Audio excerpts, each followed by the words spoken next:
नमस्कार, आप देख रहे हैं काल चक्र। मैं हूं दिव्या अग्रवाल और मेरे साथ हैं प्रश्न कुंडली विशेषज्ञ पंडित सुरेश पांडे जी।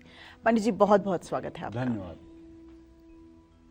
आपके घर के आसपास गाय है, आपने गाय को रोटी खिलाई है, आपके घर गाय का दूध या घी आता है, बदलने वाली है आपकी किस्मत।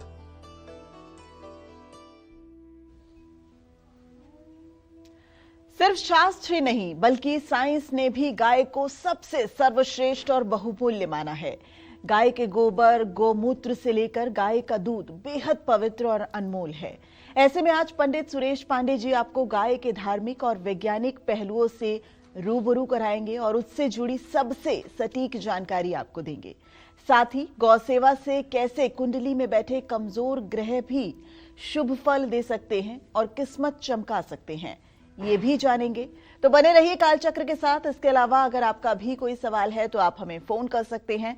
हमारा नंबर है 012066522415। चलिए सबसे पहले शास्त्रों में गाय के महत्व की बात करते हैं। क्या शास्त्रों में कही गई ये बात सच है कि गाय के हर अंग में देवताओं का वास है? आइए जानते हैं पंडित जी से। बताइए पंडित जी। देखो भाई, प्राचीन ग्रंथों में सुरभि, कामधेनु, पद्मा, कपिला जैसी गायों का महत्व बताया गया है।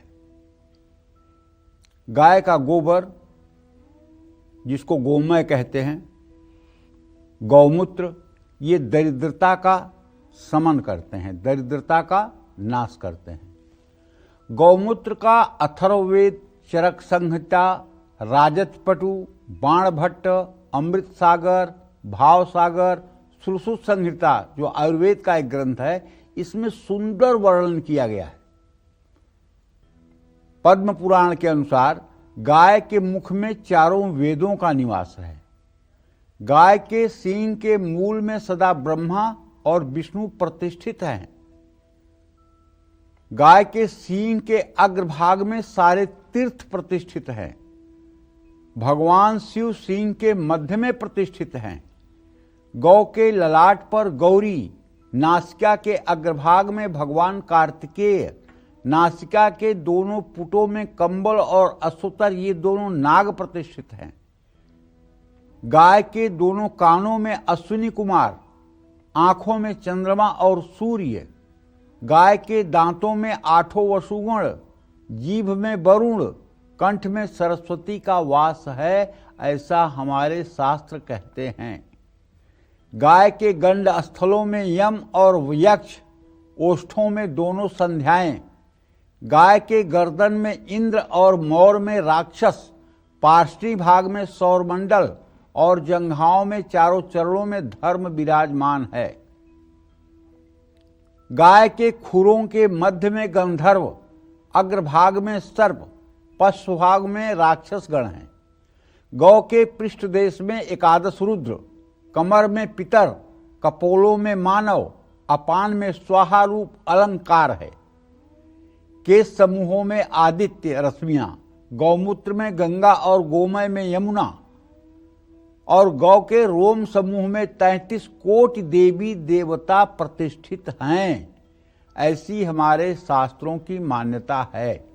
ये तो रही गाय के शरीर में वास करने वाले देवताओं की, लेकिन जब भगवान की भी बात आती है तो आप जान लीजिए, गोस्वामी तुलसीदास जी ने लिखा है कि जब राम जन्म होता है तो राम जन्म किस हेतु हुआ, ये अगली चौपाई है। विप्रधेनु सुर संतहित, लीन मनुजय अवतार, निज इच्छा निर्मित तनु, माया गुण गोपार। धेनु, धेनु शब्द गाय का पर्यायवाची है। गाय की रक्षा के लिए प्रभु बार बार अवतार लेते हैं और श्री रामावतार भी उनका धेनु की रक्षा के लिए, विप्र की रक्षा के लिए, देवताओं की रक्षा के लिए, सज्जन पुरुषों की रक्षा के लिए, संतों के लिए उन्होंने अवतार धारण किया। अब यही दूसरी बात भी है सनातन धर्म की मान्यता प्राप्त बात है। जब जब होई धर्म कई हानि, बाढ़ई असुर महाअभिमानी। जब जब होई धर्म कई हानि, बाढ़ई असुर अधम अभिमानी। करई अनीति जाई नहीं बरनी, सीदहि विप्र धेनु सुर धरनी। सीदहि माने दुख देते हैं, किसको? विप्र को। सीदहि विप्र धेनु गाय को, सुर देवताओं को, धरनी पृथ्वी को। ये चार को कष्ट देते हैं अनीति करके। कौन? राक्षस लोग। और तब तब प्रभु धरि विविध शरीरा, तब तब हरि धरि विविध शरीरा। हरहि कृपा निधि सजन पीरा। तब तब भगवान अवतार धारण करके और पृथ्वी का भार कम करने के लिए, गाय की रक्षा के लिए, ब्राह्मणों की रक्षा के लिए, देवताओं की रक्षा के लिए, सज्जन पुरुषों के त्राण के लिए इस धरती पर आते हैं। यही बात गीता जी में कहा गया है, यदा यदा ही धर्मस्य ग्लानिर्भवति भारतः अभ्युत्थानं धर्मस्य तदात्मनं सृजाम्यहम् परित्राणाय साधूनां विनाशाय च दुष्कृतां धर्म संस्थापनार्थाय संभवामि युगे युगे। एक ही बात है, यदा यदा ही धर्मस्य ग्लानिर्भवति भारतः। आप सोच रहे होंगे कि पंडित जी ने कहा कि जब जब होई धर्म की हानि, और यहां कह रहे हैं ग्लानि। यदा यदा ही धर्मस्य ग्लानिर्भवति भारतः। ग्लानि, हानि और ग्लानि में क्या अंतर है भैया? जैसे मान लीजिए किसी की एक कपड़े की दुकान है और आप उस दुकान में गए, 10-20 कपड़े उल्टे पुल्टे, लेकिन एक भी कपड़ा आपने नहीं खरीदा और चुप होकर के आप चले गए, तो ये उसकी हानि हुई। अगर उसकी कुछ बिक्री होती तो उसे कुछ फायदा होता, ये हानि हुई। लेकिन कपड़े उसने अच्छे भर रखे हैं और आपको आवश्यकता भी है, लेकिन आप कपड़ा देखना भी नहीं चाहते हैं, तब उसके मन में जो होगा वो हानि का नुकसान नहीं होगा, ग्लानि होगा। कह रहे हम इतने खराब हैं कि कोई हमको देख भी नहीं रहा है, इसको कहते हैं ग्लानि। तो दो बातें हैं, एक तो ये है कि हम धर्म को सुनना चाहते हैं, धर्म को जानना चाहते हैं, लेकिन धर्म का पालन नहीं करना चाहते हैं, ये तो है हानि। धर्म को जानना चाहते हैं, धर्म को सुनना चाहते हैं, धर्म के बारे में जानकारी रखना चाहते हैं, लेकिन धर्म का पालन नहीं करना चाहते हैं, ये है हानि। और न हम धर्म को जानना चाहते हैं, न धर्म को हम सुनना चाहते हैं, न धर्म में बातें हम जानने की इच्छा रखते हैं, ये है ग्लानि। ये है ग्लानि। तो जो जब धर्म से इतना लोग विमुख हो जाएं कि धर्म की तरफ देखना भी न चाहें, तब भगवान श्री कृष्ण गीता में कहते हैं, यदा यदा ही धर्मस्य ग्लानिर्भवति भारतः अभ्युत्थानं धर्मस्य तदात्मनं सृजाम्यहम्। जब जब धर्म की ग्लानि होती है और अधर्म की वृद्धि होती है, तो धर्म के उद्धार के लिए तब तब मैं अवतार लेता हूं। परित्राणाय साधूनाम, सज्जनों के परित्राण के लिए, सज्जनों के कल्याण के लिए। विनाशाय च दुष्कृताम, और बुरी वृत्तियों के दमन के लिए। दुष्कृताम, दुष्टा नाम नहीं कह रहे हैं, यहां ध्यान रखिएगा। अगर दुष्टा नाम कहते तो दुष्टों का संहार करने के लिए, दुष्कृताम दुष्कृत्यों का नाश करने के लिए। परित्राणाय साधूनाम विनाशाय च दुष्कृताम धर्म संस्थापनार्थाय संभवाम युगे युगे। धर्म की स्थापना के लिए मैं बार बार इस पृथ्वी पर आता हूं। जय मां विंध्यवासिनी। तो गाय की चर्चा लगातार जारी रहेगी और आपको ये भी बताएंगे कि गाय की सेवा करने से कैसे आप अपने ग्रह दोषों को दूर कर सकते हैं।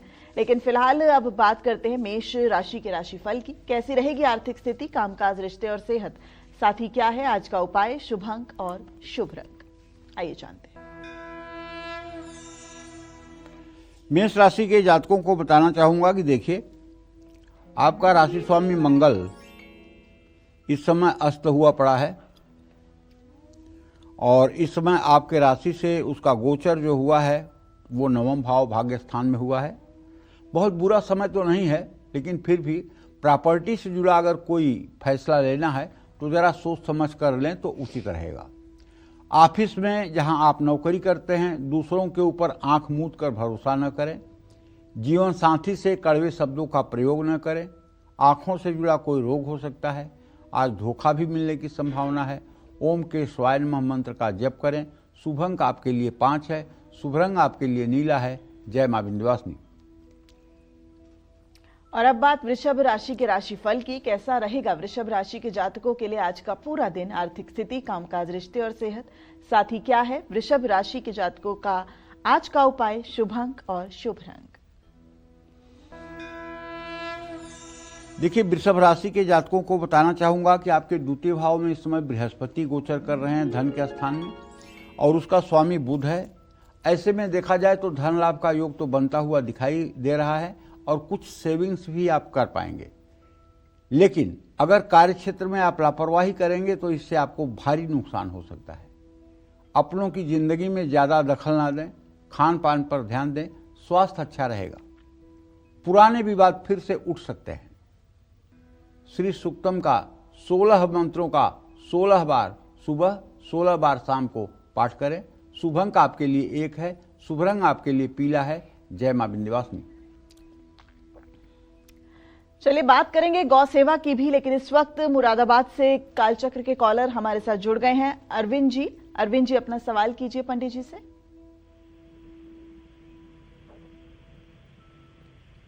अरविंद जी, आप हमें सुन पा रहे हैं? हेलो। हाँ बोलिए। अरविंद जी, अगर आप हमें सुन पा रहे हैं तो पंडित जी से अपना सवाल हेलो? कीजिए। जी, सवाल कीजिए। हेलो। हाँ बोलिए भैया, सवाल करिए। पंडित जी राम राम। राम राम। पंडित जी, हाँ मैं अरविंद बोला मुरादाबाद से। पंडित जी, मैं अरविंद बोला मुरादाबाद से। अब मत बोलिए पंडित मुरादाबाद जी, मेरी से। डेट ऑफ बर्थ है 10 अक्टूबर 1971। 10 अक्टूबर 1971। सवाल करिए भैया। 10 अक्टूबर 1970। ठीक है, अरविंद से हमारा संपर्क नहीं हो पा रहा है। और आपको भी हम बता दें, जब भी आप कॉल करते हैं अपनी डेट ऑफ बर्थ के बाद अपना सवाल भी बताइए, नहीं तो फिर आप अपना सवाल जो है वो नहीं पूछ पाएंगे। सवाल क्यों नहीं पूछ पाते हैं जानती हो? अपनी आवाज़ टीवी पर सुनना चाहते हैं, और जब हमारी आवाज़ टीवी पर मिलेगी तब फिर अगला बात पूछेंगे। और उसके बाद अगर कभी मिल गए तो बस एक ही शिकायत सबकी रहती है, टीवी पर हमारा फ़ोन नहीं लगता है। टीवी पर हमारा फ़ोन नहीं लगता है। और जब टीवी पे फ़ोन लगता है तो ऐसे बात करते हैं जैसे चौपाल में बैठ करके बात कर रहे हैं। अरे भाई, फ़ोन लगा तो आप अपनी बात कह डालिए, आप अपना परिचय दीजिए। जी, अब ये सावधानी बरतना तमाम दर्शकों के लिए बहुत जरूरी है। और अब आपने पंडित जी के मुख से भी सुन लिया है कि किस तरह की परेशानी जो है वो दर्शकों को आती है जब वो कॉल लगाते हैं। दिल्ली से एक और कॉलर इस वक्त हमारे साथ जुड़ी हैं, इंदू जी। इंदू जी, अपना सवाल कीजिए पंडित जी से। नमस्कार पंडित जी। हाँ नमस्कार। मैं इंदू बोल रही हूँ दिल्ली से। मैंने अपने बड़े भाई की बेटी के लिए पूछना है। मेरा बड़ा भाई मेरे से 4 साल बड़ा है। उसकी बेटी कनिका शर्मा, 27 अगस्त 1992 उसका जन्म है। और उसका विवाह का बताइए कब होगा। और मम्मी पापा ढीले रहते हैं मेरे। चंद्रमा और शनि चतुर्थ दशम की स्थिति में है। विवाह में तो विलंब हो रहा है आपके भतीजी के। आप अपने भतीजी से कहिए कि 40 दिन वो लगातार किसी शिवालय में जाकर के जल, दूध, बेलपत्र चढ़ाए और गाय के घी का दीप जलाए। हो सके तो पेड़ा बर्फी, नहीं तो गुड़ का ही भोग लगाए। 40 दिन तक लगातार अगर ये उपाय करेगी और अशुद्धि के दिनों में ना जाए, 40 दिन तक अगर ये लगातार उपाय करें तो उनके विवाह का योग इस साल अप्रैल मई तक बन जाएगा।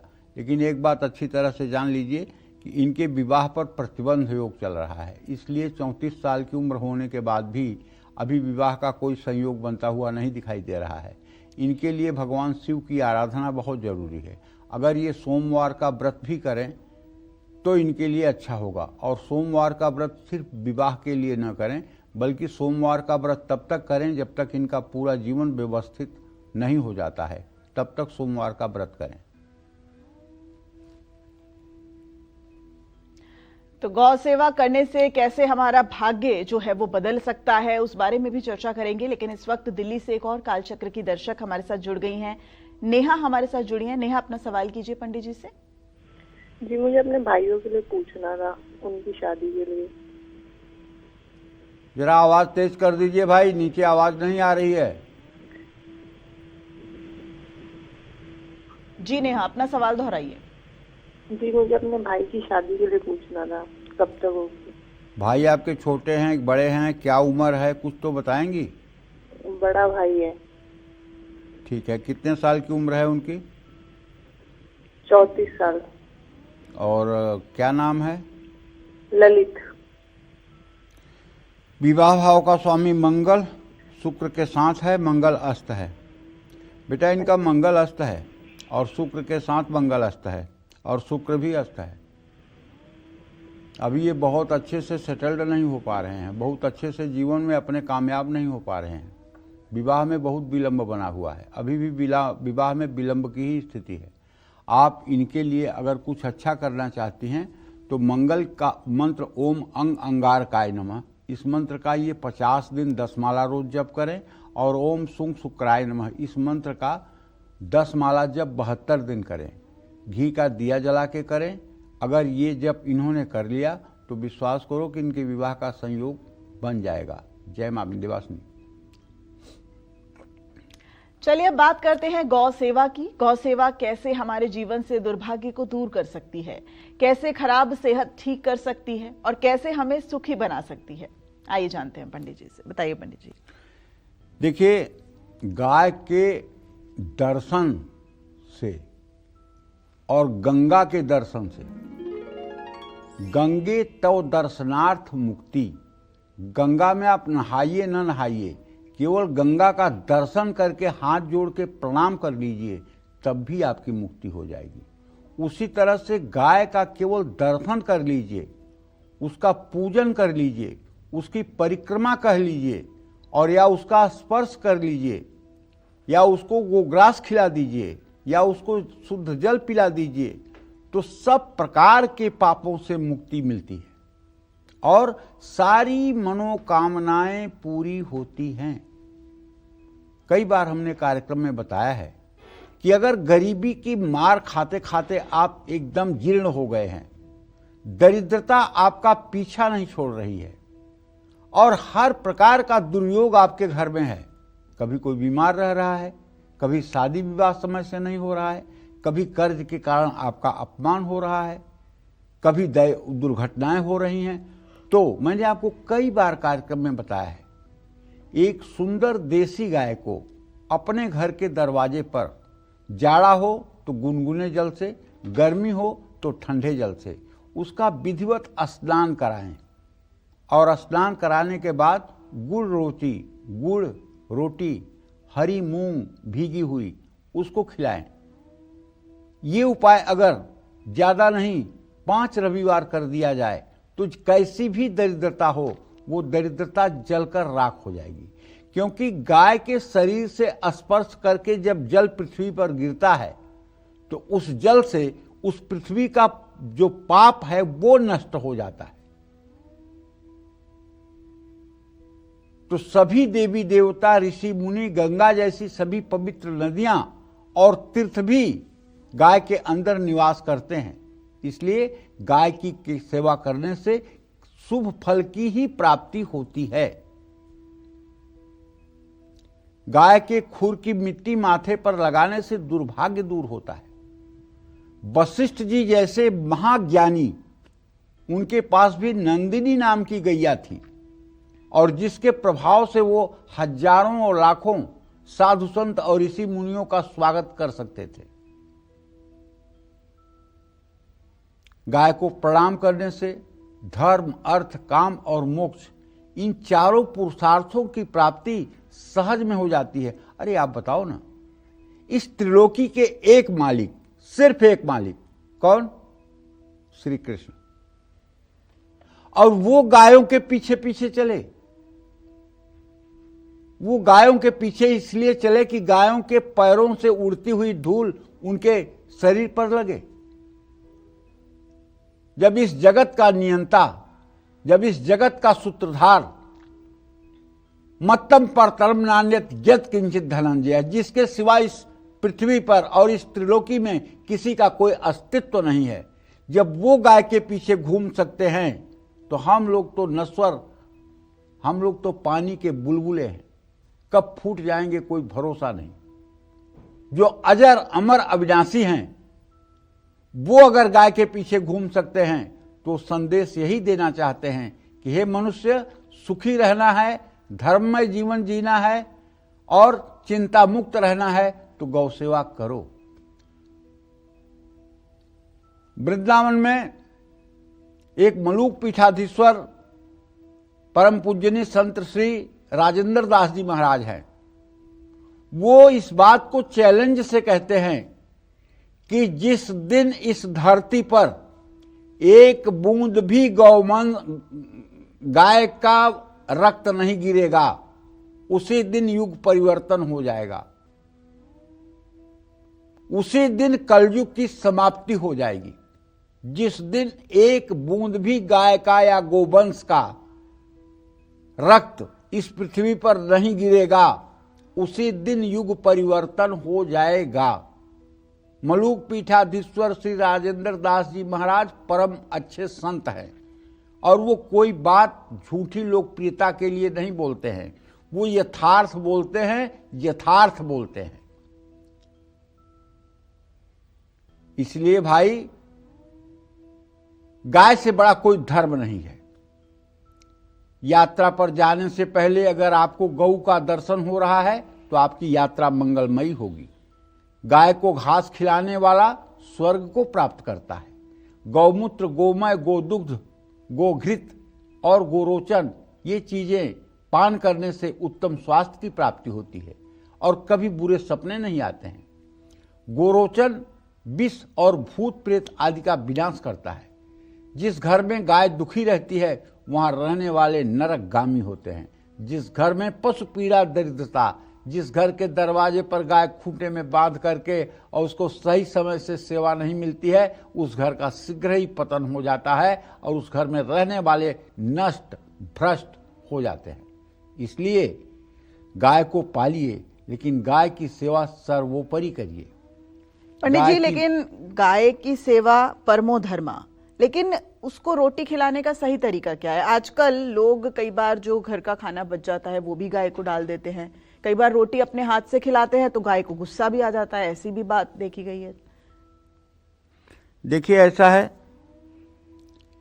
अगर पालतू गाय होगी तो उसे गुस्सा नहीं आएगा, लेकिन अगर आप लाल काला कपड़ा पहन करके, लाल काला कपड़ा पहन करके गाय के सामने जाएंगे तो कुछ रंग ऐसे होते हैं जिसे देख करके गाय सांड उत्तेजित होते हैं, और नहीं तो गाय को गुस्सा आने का कोई मतलब ही नहीं है। अगर रोज आप अपने घर पर गाय को गुड़ रोटी खिलाना शुरू कर दीजिए तो घड़ी के टाइम से उतने बजे ही गाय आपके घर आएगी जितने बजे रोज आप उसको खिलाते हैं, और आपके दरवाजे पर आकर के और खड़ी हो जाएगी। बासी रोटी खिलानी चाहिए या ताजी? मैंने अयोध्या में एक मतलब की जो है गाय देखी है। बहुत से लोग देखे होंगे जो अयोध्या गए होंगे, वो उस गाय का दर्शन करते हैं। वो गाय नित्य प्रातः उठ करके पहले राम मंदिर के 108 परिक्रमा करती है, उसके बाद तब वो ग्रास खाती है। अच्छा। उस गाय की उम्र इस समय 15-16 साल हो गई है। पहले 108 परिक्रमा राम मंदिर के कर लेती है, लोग गिनने वाले गिने हैं, उसके बाद ही वो ग्रास ग्रहण करती है, उसके पहले वो ग्रास नहीं ग्रहण करती। कौन सिखाता है उसको? कौन लेकर जाता है उसको मंदिर परिक्रमा कराने? लेकिन पूर्व जन्म की कोई दैवी सत्ता होगी, कोई ऋषि मुनि होगा जो गौ योनि में आ गया होगा, वो अपना प्रायश्चित करने के लिए ये कर्म कर रहा है। क्योंकि ये जीव तो किसी भी योनि में जा सकता है ना, ये जीव किसी भी योनि में जा सकता है, और इसका प्रमाण है कि जड़ भरत जी हिरण हो गए थे और उन्हें सारी स्मृतियां थी भरत जी को। तो कहने का मतलब यह है कि मनुष्य की योनि एक योनि है, लेकिन इसके अलावा 83,99,999 योनियां और हैं, और ये आत्मा किसी भी योनि में जा सकती है। लेकिन जो लोग साधना परक होते हैं उनकी स्मरण शक्ति किसी भी योनि में जाने पर बनी रहती है। तो इसलिए गाय परम धर्म है ही है, इसमें कोई संदेह नहीं है। तो घर की पहली और दूसरी रोटी तो गाय को देनी चाहिए, लेकिन कई बार घर में खाना बच जाता है तो लोग डस्टबिन में न फेंक कर गाय को खिला देते हैं। वो अच्छी बात है, कोई बुराई नहीं है, कोई बुराई नहीं है। गाय को खिला देने में कोई बुराई नहीं है, और गाय को अगर आप खिला देते हैं तो इसमें कोई बुराई नहीं है। क्यों? क्योंकि बच्चों का छोड़ा हुआ जूठन माँ बाप भी खा लेते हैं।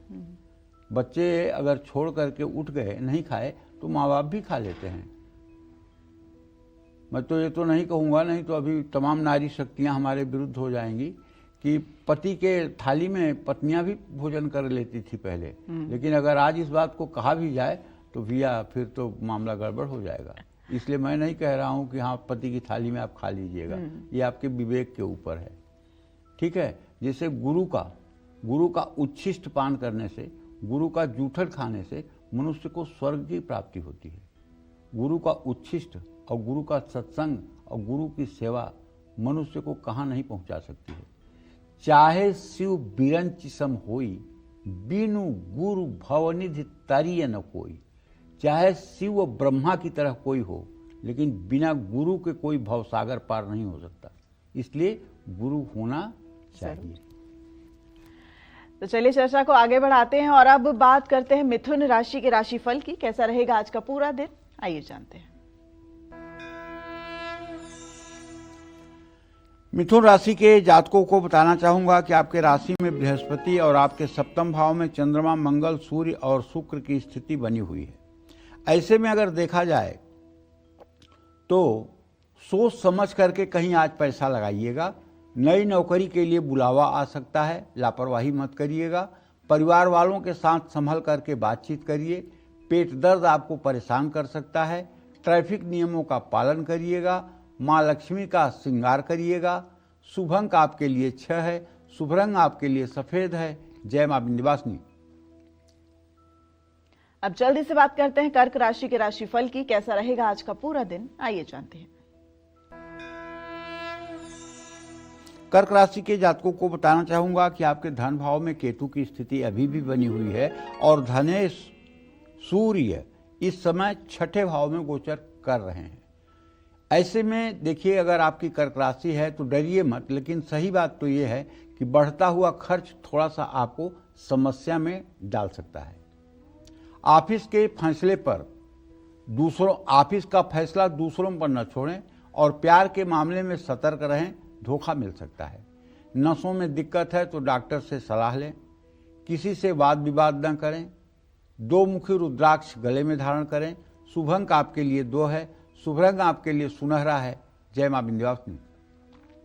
अब अपनी चर्चा को आगे बढ़ाते हुए बात करते हैं गाय के साइंटिफिक पहलुओं की।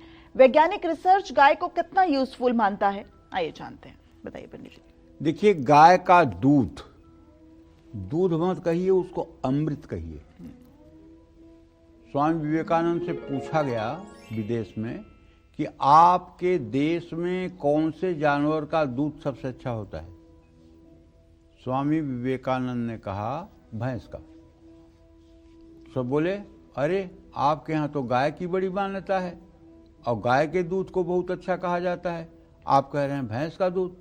तो स्वामी विवेकानंद ने कहा गाय का दूध नहीं होता, गाय का अमृत होता है। उसको हम दूध नहीं अमृत कहते हैं। दूध तो भैंस का होता है, गाय का तो जो होता है वो अमृत होता है, उसको हम अमृत कहते हैं। जैसे गंगा को अगर आप नदी पूछेंगे तो मैं नदी नहीं मानता, गंगा तो मेरी माँ है, हम तो उनको माँ मानते हैं, नदी नहीं मानते हैं। तो इसी तरह से गोदुग्ध जो है ये कई रोगों की रोकथाम करता है। वैज्ञानिक रिसर्च साबित हुआ है कि गाय के दूध में प्रोटीन, मिनरल्स, कार्बोहाइड्रेट और विटामिन डी होता है।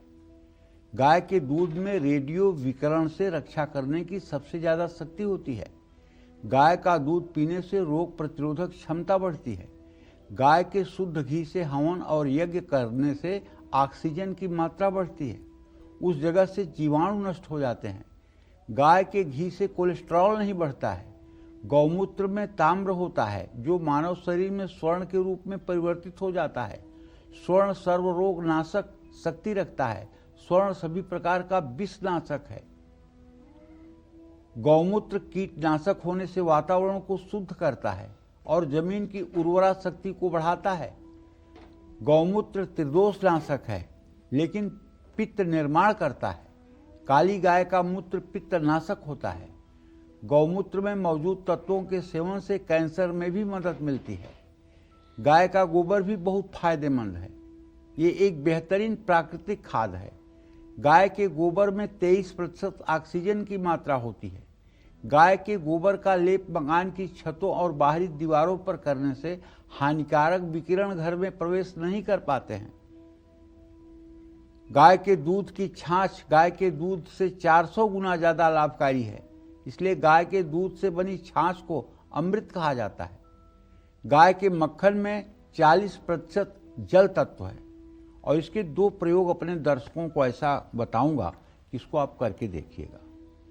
अगर किसी महिला को संतान प्राप्ति नहीं हो रही है और संतान प्राप्ति में डॉक्टरों ने ये बताया है कि आपके अंडे बहुत छोटे निकलते हैं, इसलिए आप गर्भधारण नहीं कर पा रही हैं और आपने खूब दवाइयां कर लिया लेकिन अंडे नहीं बढ़ रहे हैं।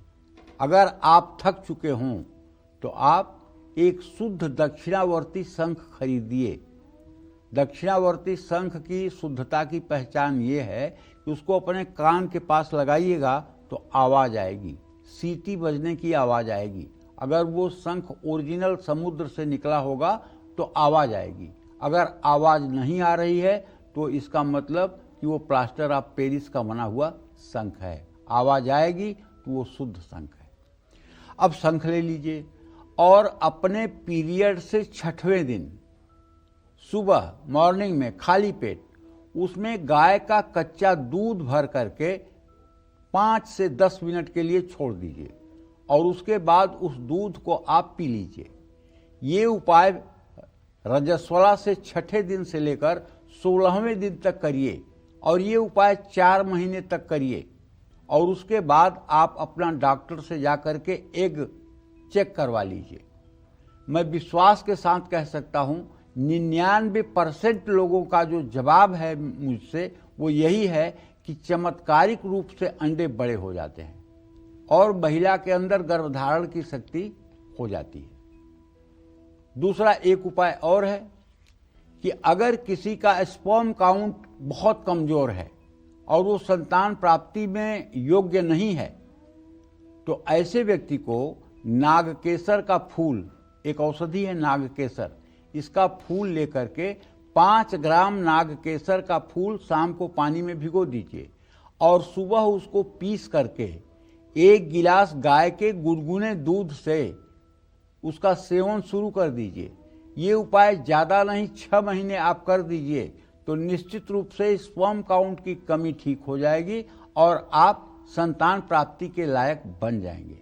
ये उपाय सुश्रुत संहिता का है, कोई मेरी मनगढ़ंत उपाय नहीं है।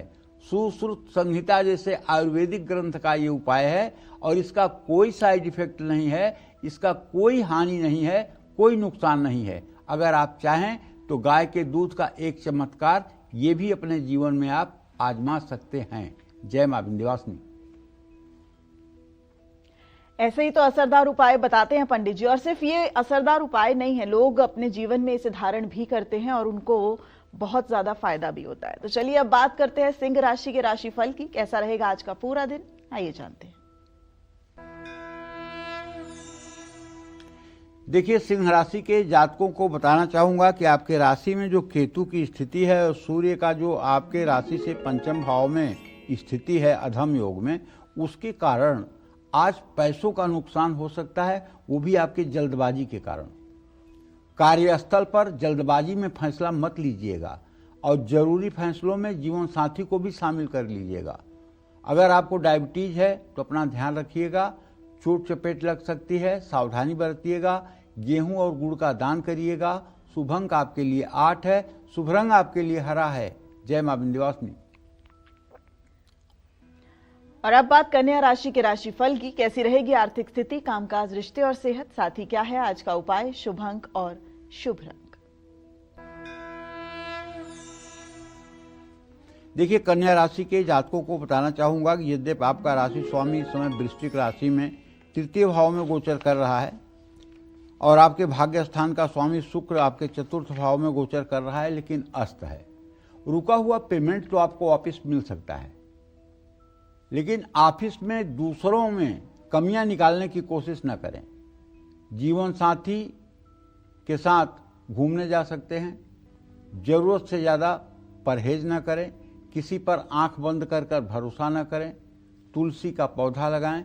शुभ अंक आपके लिए 7 है, शुभ रंग आपके लिए भूरा है। जय मां विंध्यवासिनी।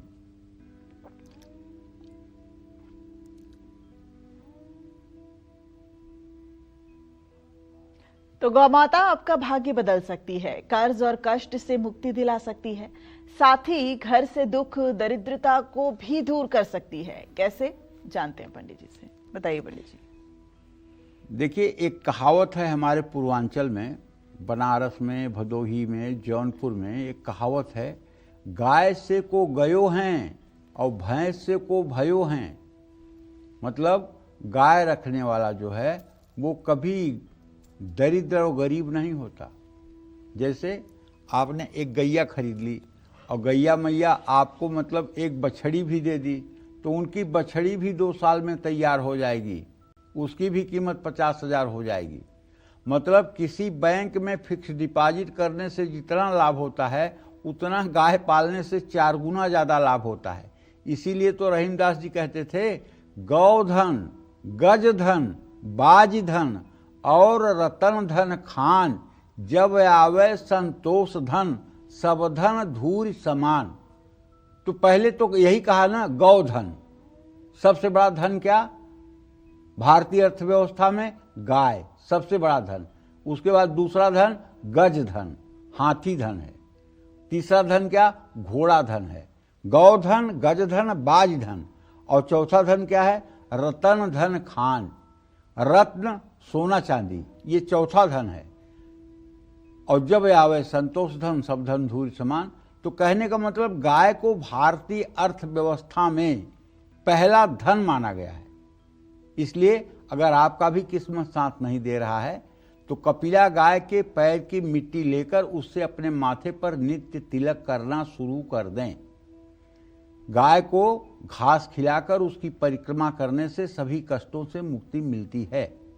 जिस जमीन पर गाय को हर रोज स्नान कराया जाता है उस जमीन पर घर बनाने से माँ लक्ष्मी का वास हो जाता है। जब हम लोग पहले गांव में रहते थे तो गांव में जो मकान बनते हैं वैसे नहीं बनते हैं। गांव में मकान बनते हैं उनमें 3-4 बातों का ध्यान दिया जाता है कि इस दिशा में घर बन रहा है तो किसके नाम से सूट करेगा, तो उसका विचार होता है कि किसके नाम से कौन सी अच्छी दशा होगी। दूसरी बात, अब उस नाम पर पिंड कितना बड़ा बनेगा, लंबाई कितने हाथ होगी, चौड़ाई कितने हाथ होगी, इसका भी विचार ज्योतिष शास्त्र, वास्तु शास्त्र में है। और उसमें आय कितना होगा, घर में व्यय कितना होगा, घर की आयु कितनी होगी, घर का दरवाजा किधर होगा, ये सब चीज़ें शास्त्र के अनुसार होती थी। तो हम लोग जिस भूमि का जाकर के शोधन करते थे उस जमीन पर पहले ये कहते थे कि भाई इस जमीन को जोतिए, पहले इसको हल से जोतिए और पानी डालिए और इसमें सप्तधान्य बोइए। सप्तधान बोने के लगभग 40 दिन बाद गायों से उसको चरवाइए।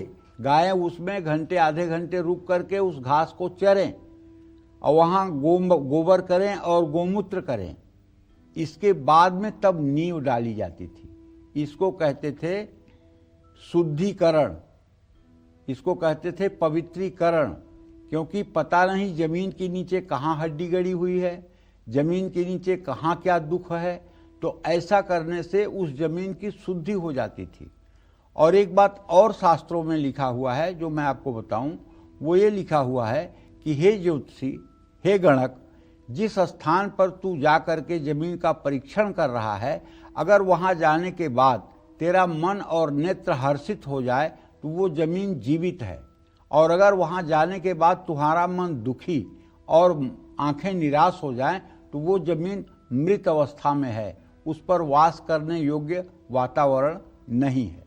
इसी तरह से मिट्टी को चख करके भी ये जाना जाता है कि यहाँ घर बनाने योग्य है कि नहीं। नमकीन, खट्टी और तीक्ष्ण स्वाद वाली मिट्टी पर घर नहीं बनाना चाहिए। मीठी और बिना स्वाद वाली जमीन पर भी घर बना सकते हैं। तो कहने का मतलब, जब पहले भूमि परीक्षण होता था तो वहाँ सप्तधान्य बो करके और गाय से उसको चराया जाता था। जिस घर में आज भी गौमूत्र से पोछा लगाया जाता है, हल्का सा गौमूत्र जल में डाल करके, वहाँ दुख दरिद्रता का वास कभी नहीं होता है। घर के किसी भी भाग में गाय का गोबर लेपने से माँ लक्ष्मी प्रसन्न होती हैं और कर्ज से मुक्ति मिलती है। लंबी पूंछ वाली गाय को गुड़ और रोटी खिलाने से, ऐसी गाय अगर आपको मिल जाए जिसकी पूंछ जमीन को स्पर्श कर रही हो, तो मैं दावे के साथ कहता हूँ जितने दाम में मिले आंख बंद करके ले लो, और उसे अपने घर में रखने मात्र से आपकी दरिद्रता दूर हो जाएगी। विश्वास करिए, लेकिन ऐसी गायें मिलती बहुत कम है जिनकी पूंछ जमीन को स्पर्श कर रही हो। और जो लोग नित्य मौसम के हिसाब से गाय को नुकसान न हो और स्नान गाय को कराते हैं, उन्हें महापुण्य भी प्राप्त होता है। जय मां विंध्यवासिनी। चलिए जानते हैं तुला राशि का राशिफल कैसा रहेगा आज का पूरा दिन। आइए जानते हैं। तुला राशि के जातकों को बताना चाहूंगा कि आपके द्वितीय भाव में बुध की स्थिति है, जो व्यय भाव का स्वामी है। आपके आजीविका भाव का स्वामी चंद्रमा है। ऐसे में अगर देखा जाए तो धन लाभ, काम से जुड़ी यात्राएं करा सकती हैं। ऑफिस में अपने काम दूसरों पर आपको नहीं थोपना चाहिए, और शादी के फैसले जल्दबाजी में नहीं करना चाहिए। काम का बोझ और चिड़चिड़ापन बढ़ेगा। ट्रैफिक नियमों को तोड़ना भारी पड़ेगा। दुर्गा सप्तशती का हो सके तो जो भी हो पाठ कर लीजिएगा। शुभ अंक आपके लिए 4 है। शुभ रंग आपके लिए नारंगी है। जय मां विंध्यवासिनी। गौ सेवा करने से कैसे दूर होगा हर ग्रह दोष और मिलेंगे 9 ग्रहों के शुभ फल? आइए जानते हैं पंडित जी से, बताइए पंडित। देखिए, सूर्य कमजोर है तो गाय को गेहूं की रोटी खिलाइए। चंद्रमा के लिए गाय की सेवा करिए। मंगल के लिए गाय को गुड़ और गेहूं की रोटी खिलाइए। बुध के लिए गाय को पालक या मूंग को भिगा करके मंगलवार को रख दीजिए, और हर बुधवार के दिन आप गाय को भीगी हुई मूंग खिलाइए। बृहस्पति को खुश करने के लिए चने की भीगी हुई दाल और गुड़ अगर आप गाय को खिलाएं तो इससे आपका बृहस्पति मजबूत हो जाएगा। और शुक्र को मजबूत करने के लिए गाय को घर में पहली बनी हुई रोटी खिलानी चाहिए। इससे लक्ष्मी की कृपा बरसती है। और राहु के लिए काली गाय को भीगे काले चने शाम के समय खिलाना चाहिए। और शनि के लिए सरसों के तेल में पकी रोटी गाय को खिलाना चाहिए। केतु के लिए आटे में तिल मिलाकर उसकी रोटी बनाकर गाय को खिलाना चाहिए।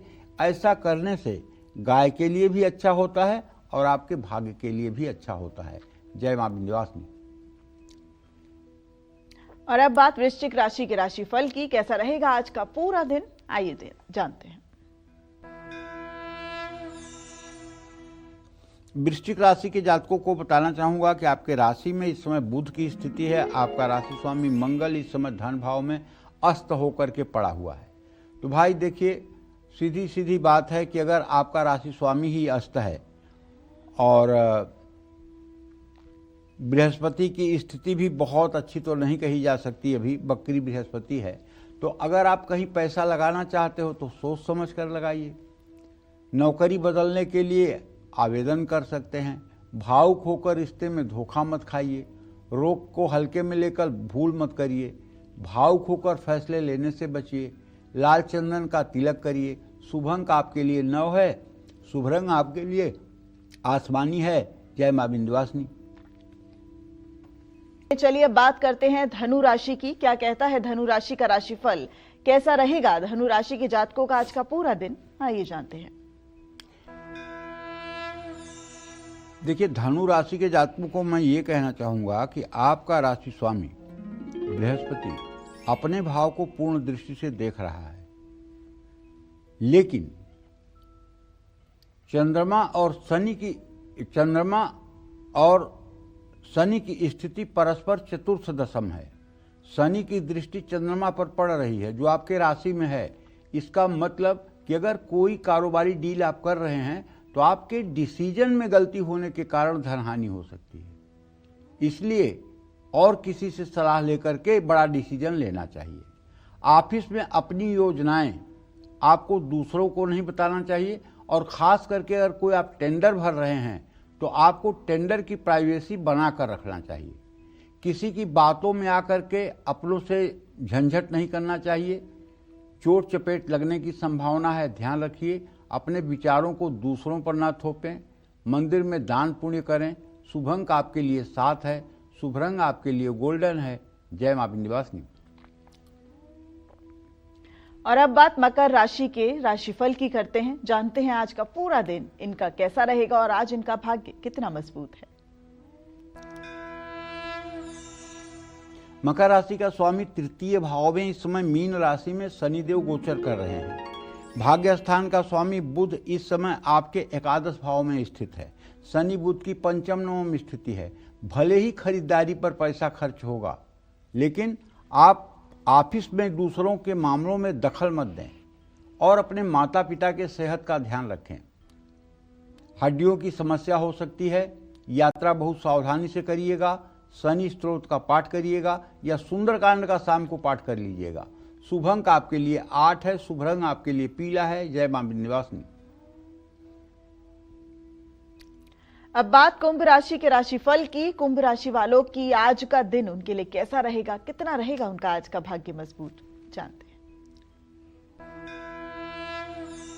अगर आपकी कुंभ राशि है तो आप ये जान लीजिए कि आपके राशि में इस समय राहु गोचर कर रहा है और आपके भाग्य भाव का स्वामी शुक्र शनि से परस्पर चतुर्थ दशम है।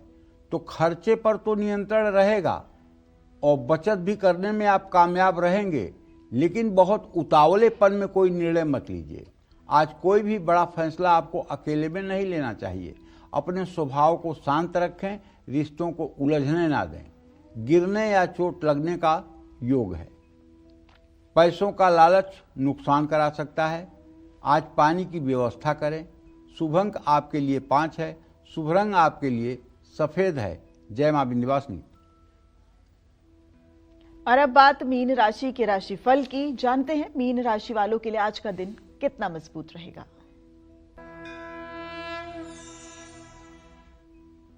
देखिए, मीन राशि के जातकों को बताना चाहूंगा कि आपका राशि स्वामी बृहस्पति इस समय मिथुन राशि में बकरी होकर के गोचर कर रहा है और आपके सप्तम भाव में अधम योग बना हुआ है। ऑनलाइन स्कैम से बचिए।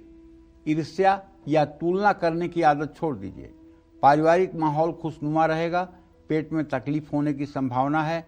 किसी से धोखाधड़ी बिल्कुल नहीं करनी चाहिए। ओम नमो भगवते वासुदेवाय मंत्र का जप करना चाहिए। शुभ अंक आपके लिए 9 है। शुभ रंग आपके लिए गुलाबी है। जय मां विंध्यवासिनी। और इसी के साथ एक काल चक्र की कॉलर इस वक्त हमारे साथ जुड़ गई हैं। पंजाब के खन्ना से हमारे साथ जुड़ी हैं मनदीप कौर जी। मनजीत कौर जी, आप अपना सवाल कीजिए पंडित जी से। हेलो। हाँ, राम राम पंडित जी। सदा सुखी रहिए। पंडित जी, मैंने अपने पुत्र के बारे में पूछना है। पंडित जी, उसका ना एक्सीडेंट हो गया था 3 साल पहले, और उसका चूल्हे का भी ऑपरेट हुआ था, ब्लैडर भी फट गया था। कितने साल के हैं? कितने साल के? पंडित जी, उसकी डेट ऑफ बर्थ है 25 अगस्त 2005। ठीक है। और उसका टाइम है शाम के 5:10, वीरवार का जन्म है उसका। ठीक है, ठीक है। और पंडित जी, उसका ना ब्लैडर फट गया था, उसका बाथरूम नहीं आ रहा था जब भी, और उसी वक्त का पाइप लगा हुआ है बाथरूम वाला। और पंडित जी, पाइप के बगैर बाथरूम नहीं आता। और हमने आपसे पहले पूछा था, शुक्रवार का उपाय बताया था, इतर और चीनी और दही के बारे में, पर मैं जून से कर रही हूँ वो उपाय। पंडित जी को अच्छा सा उपाय बता दी। मैं बहुत परेशान हूँ पंडित जी, मेरे रात को नींद भी नहीं आता है, और उसके बाथरूम की बस दिक्कत है, ये ठीक हो जाए। और चलता फिरता बस ठीक है, खाता पीता, पर बाथरूम नहीं आता उसको। और पाइप के साथ ही आता, पाइप उतार देते तो बाथरूम नहीं आता उसको। मनदीप, ऐसा है बेटा कि आपने जो प्रश्न किया है ना, आपके पुत्र भाव का स्वामी बृहस्पति है और रोग भाव का स्वामी शुक्र है। शुक्र इस समय अस्त है और प्रश्न काल में अगर शुक्र अस्त होता है तो ऐसे लोगों को जननांग या मूत्रेंद्रिय से संबंधित ही समस्याएं होती हैं। शुक्र जो है प्रजनन क्रिया का कारक ग्रह है। तो ऐसे में मैं कहना चाहूँगा, उपाय तो आपको शुक्र का ही करना पड़ेगा, उपाय तो आपको शुक्र का ही करना पड़ेगा। अब शुक्र का और अच्छा उपाय करने के लिए आपको चाहिए कि 5 किलो चावल, 3 मीटर सफ़ेद कपड़ा, आधा किलो दही, आधा किलो चीनी और 1 इत्र की शीशी, ये 6 शुक्रवार किसी ज़रूरतमंद को या किसी मंदिर या गुरुद्वारे में आप दान करवा दीजिए बच्चे के हाथ से, इससे भी लाभ मिलेगा। और दूसरी बात, अगर हो सके तो बच्चे को 6 मुखी रुद्राक्ष के 3 दाने गले में धारण करवा दीजिए, इससे भी बच्चे को राहत मिलेगी और थोड़ा सा मेडिकल ट्रीटमेंट ले लेने पर सफलता मिलेगी। जय मां विंध्यवासिनी। उम्मीद करते हैं आपका पुत्र जल्द स्वस्थ होगा। चलिए अब बात करते हैं आज के लकी ईमेल कुंडली विजेता की।